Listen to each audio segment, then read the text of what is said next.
안녕하세요. 오영진입니다. 오늘 여러분들과 함께 나눌 그 사이버펑크의 고전은 고스트 인 더 쉘 혹은 공각기동대라고 불리는 영화입니다. 1995년에 오시 마모루 감독의 작품이고요. 사실 원작이 이제 1991년에 시로 마사문의 원작이 있습니다. 근데 이제 이 원작과 극장판 사이에는 약간의 차이가 있는데요. 원작은 좀 더 코믹한 요소도 많고, 그리고 이제 당연히 이제 만화계의 어떤 그런 관행대로 그런 흥행을 고려한 약간의 액션성이 좀 강한 그런 만화입니다. 근데 이제 이것을 오시 마모루가 굉장히 철학적으로 변용한 그런 작품이라고 할 수 있습니다. 근데 사실 이제 오시 마모루 감독의 어떤 그 극장판의 그런 철학성이 이제 원작에도 사실 다 녹아 있죠. 그래서 오늘 다룰 작품은 이제 95년에 그 극장판 고스트 인 더 쉘을 다루고자 합니다. 한국에서는 이제 공각기동대라는 이름으로 많이 알려진 작품인데, 사실 부제가 이제 고스트 인 더 쉘이 붙어 있습니다. 근데 이제 제가 보기에는, 그리고 세간의 평가에도 공각기동대는 뭔가 좀 잘 맞지 않는다. 실제로 이제 엄청난 무슨 기동대들이 나와서 액션 활극을 벌일 것 같지만, 그 이제 95년의 그 작품은 사실 어떻게 보면은 한편으로는 지루할 정도로 내면에 대한 얘기를 하고 있거든요. 그래서 사실 부제의 이제 제목인 그 고스트 인 더 쉘이 사실 그 영화를 잘 드러내주는 제목이라고 할 수 있겠죠. 완전히 한국어로 번역한다면 어떨까요? 껍질 속의 영혼 이런 식으로. 제가 보기엔 또 그러면 확 다른 느낌을 줍니다. 그러니까 영어가 주는 그런 어감보다 껍질과 영혼이라는 어떻게 보면 굉장히 좀 상반되는 속성들이 더 잘 느껴지고, 그리고 그 영혼은 어떤 감정을 느끼는 영혼일까? 이런 이제 상상력도 더 불러일으키거든요. 그래서 저는 아무튼 이것을 공각기동대보다는 고스트 인 더 쉘로 보는 것이 좀 더 재미있고, 그리고 오늘 영화의 어떤 그런 해석에 도움이 되는 어떤 제목이라고 좀 생각을 합니다. 저만 해도 95년에 이제 이 작품이 나왔을 때 직접 본 건 아니었고, 96년에 불법 복제된 그런 비디오판을 봤는데요. 당시에는 아무튼 일본 문화가 이제 개방되지 않았기 때문에, 이제 복사돼서 한 10번 복사된 그런 본을 보았습니다. 그리고 자막도 오늘날처럼 이렇게 프로페셔널들이 한 게 아니라 그냥 아름아름으로 일본어 아시는 분들이 이제 자막을 달아 놓았기 때문에, 굉장히 기괴한 작품이었어요. 처음 봤을 때. 화질이 굉장히 좋지 않았을 뿐더러 안에 사이보그들이 등장하고 인간의 육체 피가 튀고 잘리고, 그리고 알 수 없는 용어들 전뇌, 네트워크, 의체, 해킹, 여러 가지 그런 단어들이 또 한자로 병기돼서 나왔습니다. 그러니까 이 작품 너무 난해한 작품이었던 것이죠. 근데 이제 이런 어떤 유통상의 문제라든지 번역상의 문제뿐만 아니라 실제로 난해했던 이유는 당시에 이제 제가 컴퓨터를 제대로 사용해 본 적이 없던 사람이었기 때문입니다. 그러니까 우리는 오늘날 이제 네트워크를 굉장히 잘 편안하게 사용하고 있지 않습니까? 그러나 이제 96년 정도의 이제 한국의 상황은 PC 통신 정도는 사용하고 있었지만 많은 사람들이 사용하고 있었지 않았고, 본격적인 인터넷 시대가 열리지 않았던 시대였습니다. 그런 시대에는 이 네트워크가 어떤 개념인지를 사실은 잘 설정할 수 없었던 것입니다. 그러니까 저런 원리로 저렇게 사람들을 예를 들어 해킹하나 보다, 의체라는 게 존재하나 보다, 이렇게 막연한 어떤 이해의 바탕으로 이 작품을 보았기 때문에 사실은 좀 더 난해했던 것이죠. 그리고 심지어 이제 그런 어떤 시공간 속에서 주인공이 고뇌를 하는데 그 고뇌의 의미를 이해를 할 수가 없는 겁니다. 왜냐하면 우리가 이제 이런 어떤 세계관을 이해할 수 없었기 때문에, 생각보다 쉽지 않았기 때문에 주인공의 고뇌 또한 더더욱 이해하기 어려웠던 것이죠. 근데 이제 25년이 지난 이제 한국에 지금 저희가 이미 이제 도착한 것인데, 25년이 걸려서 지금 다시 이 작품을 보면은 굉장히 쉽게 느껴집니다. 왜냐하면 이 주인공 쿠사나기 소령이 겪는 어떤 그런 내면의 문제가 사실 우리들이 지금도 겪는 문제에 가깝기 때문입니다. 그래서 참 흥미롭다는 생각을 했습니다. 25년 전에는 다가갈 수 없는 미래였던 것이 25년 뒤에는 사실 현실로 와 있는 것이고, 그럼에도 불구하고 이 작품이 또 유효한 어떤 질문을 하고 있다는 점에서 역시 사이버펑크의 고전이다라는 생각이 좀 드네요.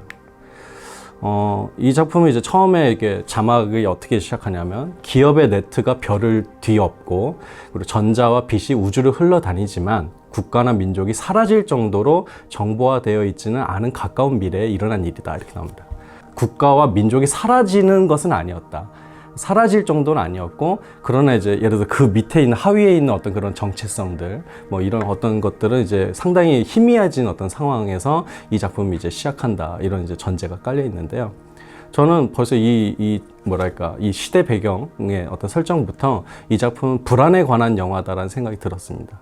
그러니까 여기 국가나 민족이란 게 대표적으로 우리들의 아이덴티티를 규정해주는 어떤 요소들이거든요. 당신은 한국 사람이야. 뭐 당신은 뭐 예를 들어 조선인이야. 뭐 당신은 어느 종족이야. 하는 어떤 그런 어떤 아이덴티티가 우리들로 하여금 사실 자기 규정을 하는 가장 중요한 요소들이죠. 예.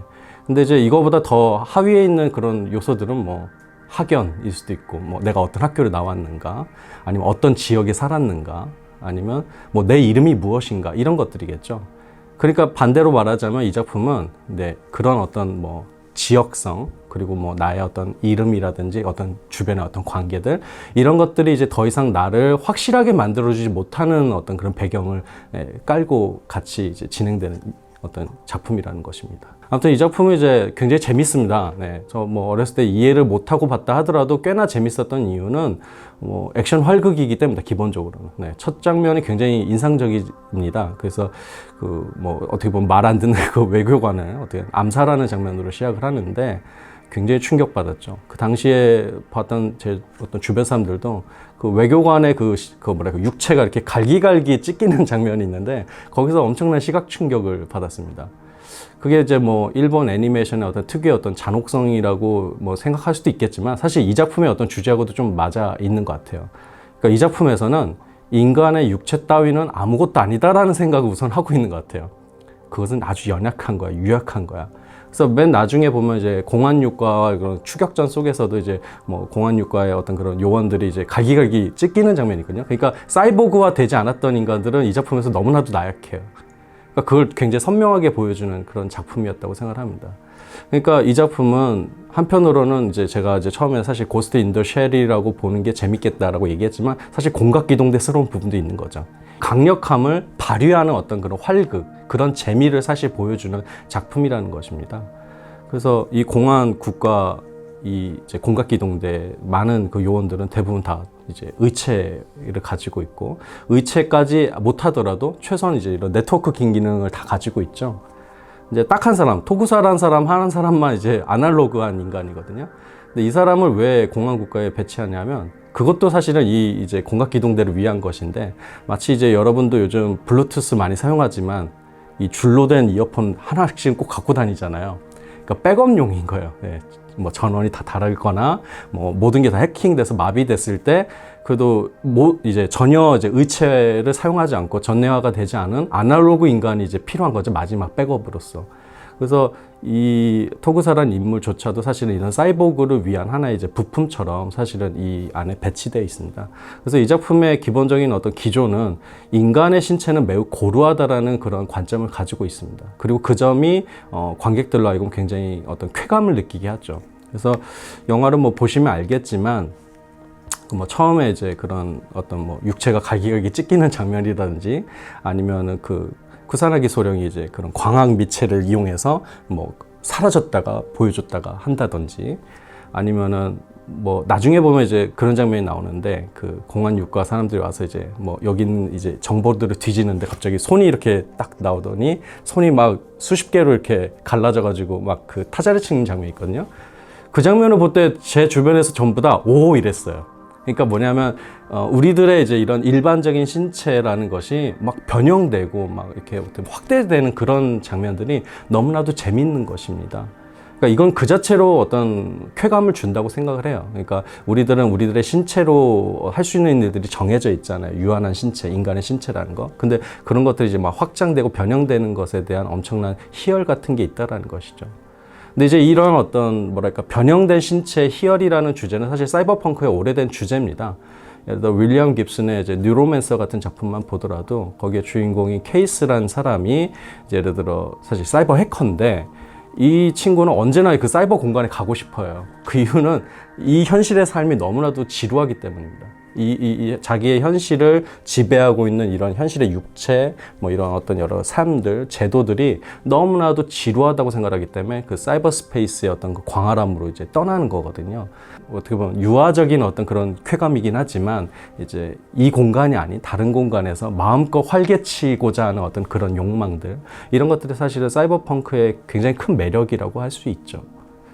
근데 이 작품이 이제 오늘날까지 어떻게 보면 사람들이 계속 보게 만드는 이유는 이런 활력 뒤에 어떤 우울함 같은 게 이제 사실 보여지기 때문인 것 같습니다. 그게 이제 대표적으로 이런 어떤 예를 들어 쿠사나기의 엄청난 이런 활극에도 불구하고 쿠사나기가 혼자 있을 때면 언제나 이렇게 먼 곳을 응시한다던가, 아니면 이제 작중에서는 이제 다이빙이 이제 취미잖아요. 그곳에서 이제 뭔가 사실은 의체를 갖고 있기 때문에 이런 물이 닿거나 뭐 이런 게 사실 위험한 일이고 무거운 육체이기 때문에 사실 위험한 일인데도 불구하고 그곳에서 마치 이제 자기 자신을 찾아가는 듯한 그런 어떤 행위라는 것이 굉장히 중요한 이제 모티브가 되는데요.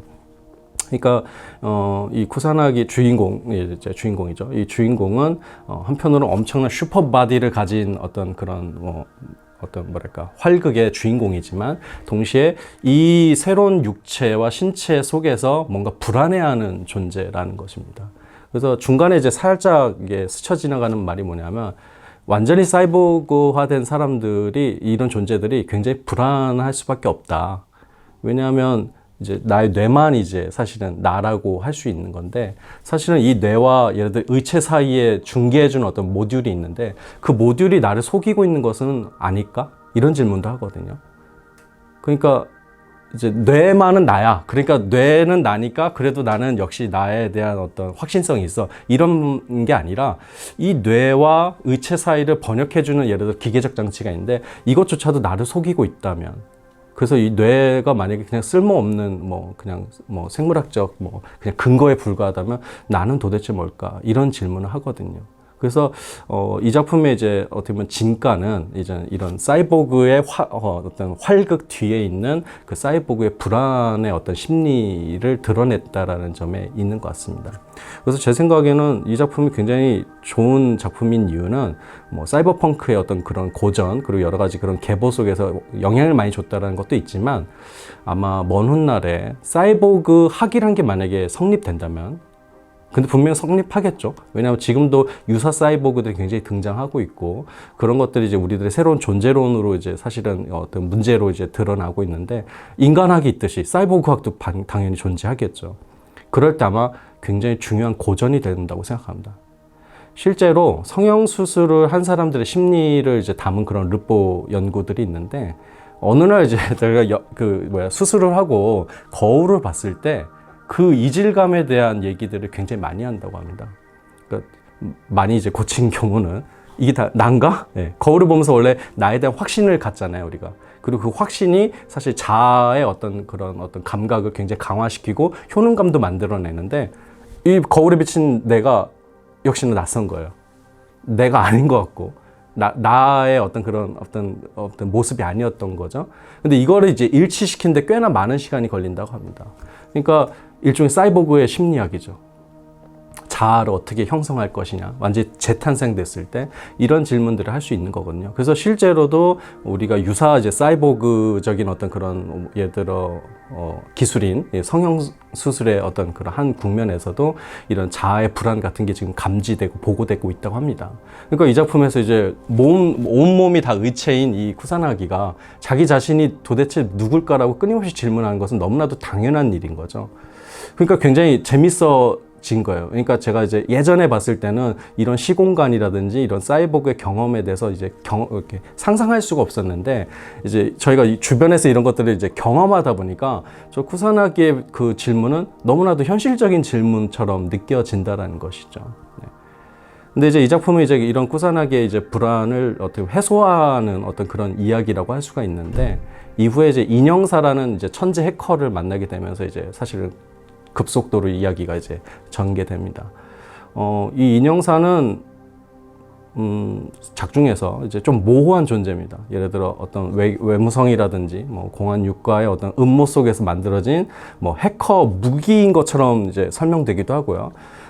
스스로의 말에 의하면, 인형사의 말에 의하면 난 그런 게 아니야. 나는 인공생명이 아니야. 난 AI가 아니야. 난 이 정보의 바다에서 그냥 태어난 존재야. 이렇게 말하기도 하거든요. 그래서 어느 말이 더 맞는지는 모르겠어요. 그러나 아주 모호한 존재, 누가 의도대로 만들어진 존재가 아니라 사실 그 자신의 어떤 통제받지 않는 힘으로 이제 움직이는 존재로 등장하거든요.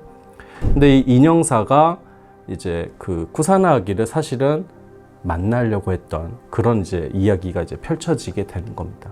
아무튼 이 쿠사나기의 어떤 그 자기 자신에 대한 불안이 인형사의 어떤 욕망과 만나게 되면서 이야기가 이제 뒤틀리는 얘기라고 할 수 있죠. 이 영화의 한 마지막 20분 정도는 사실은 이 불안을 어떻게 보면 해소하거나 탈출하는 어떤 그런 어떤 과정 속에 사실 이야기가 진행됩니다. 그러니까 나중에 이제 인형사라는 존재와 이 쿠사나기가 만나게 되는데요. 그때 이 인형사가 엄청나게 과감한 제의를 해요. 너 나와 합치지 않을래? 그러니까 쿠사나기가 이렇게 질문하죠. 굉장히 좀 당혹스러워하면서 혹은 이제 머뭇거리면서 그러면 나를 나라고 할 수 있는 것들이 있어? 아니면 나라는 어떤 존재를 여전히 그러면 유지해 줄 수 있어? 그랬더니 인형사는 너무나도 당연하게 이렇게 말합니다. 아니, 전혀 그런 보장은 없어. 근데 나와 합칠래? 이렇게 얘기를 하거든요.